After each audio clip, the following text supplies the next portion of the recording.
Terpuji nama Tuhan. Hari ini kita kembali akan merenungkan firman Tuhan yang saya mau beri tema gaya hidup Kristen yang berkualitas. Di dalam Roma 12 ayat yang pertama firman Tuhan berkata, "Karena itu saudara-saudara, demi kemurahan Allah aku menasihatkan kamu supaya kamu mempersembahkan tubuhmu sebagai persembahan yang hidup, yang kudus dan yang berkenan kepada Allah. Itu adalah ibadahmu yang sejati." Saudara yang dikasihi Tuhan,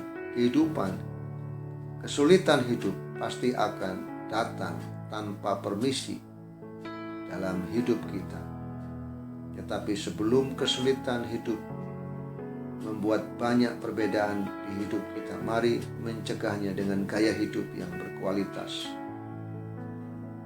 Bangunlah kehidupan yang berkualitas supaya hidup kita memiliki dasar yang benar, agar kehidupan kita menjadi tetap baik, bahkan menjadi lebih baik setelah kesulitan hidup berakhir.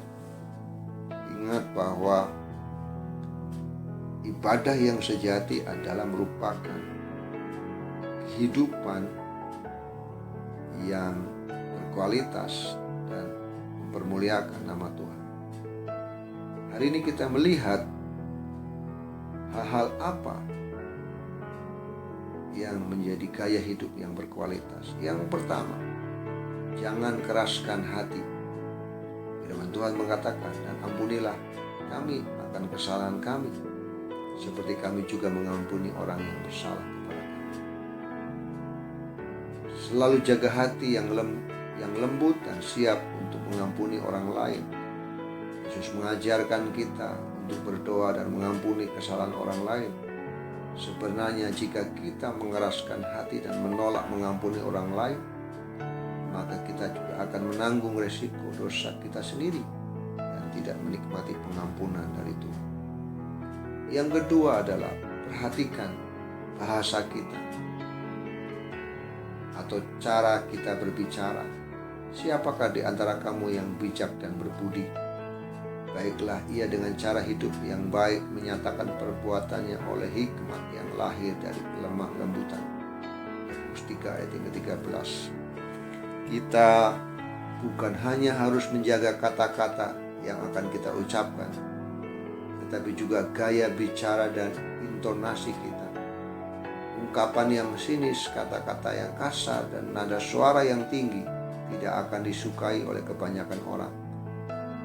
Orang percaya atau orang Kristen diajarkan untuk memiliki gaya hidup lemah lembut, bukan lemah gemulai, karena kelemah lembutan akan mengalahkan kejahatan.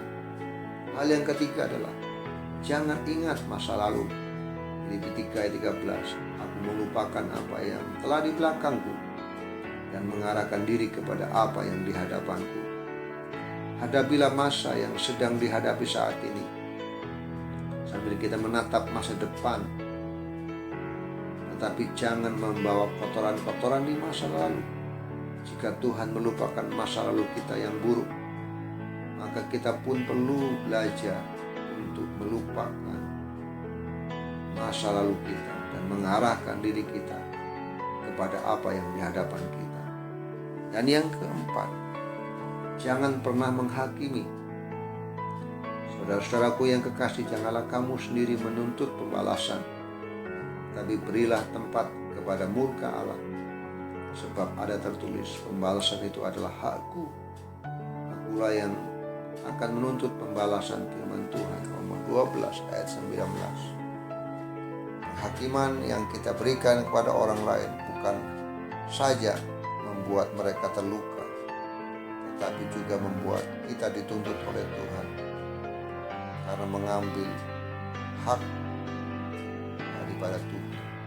Dari kebenaran firman Tuhan yang kita sudah pelajari, sungguh-sungguh kita diajar tentang bagaimana cara atau gaya hidup kita sebagai umat Tuhan yang berkualitas, baik dalam hati kita, dalam cara berbicara kita, dalam kita berpikir, dan dalam kita memandang dan menilai orang lain. Biarkan terus kita sebagai umat-Nya untuk belajar mempersembahkan hidup kita dengan gaya hidup yang berkualitas, sehingga kita sungguh-sungguh belajar untuk semakin berkenan, karena hidup yang berkualitas adalah merupakan ibadah yang sejati yang sungguh berkenan di hadapan Tuhan Yesus. Memberkati.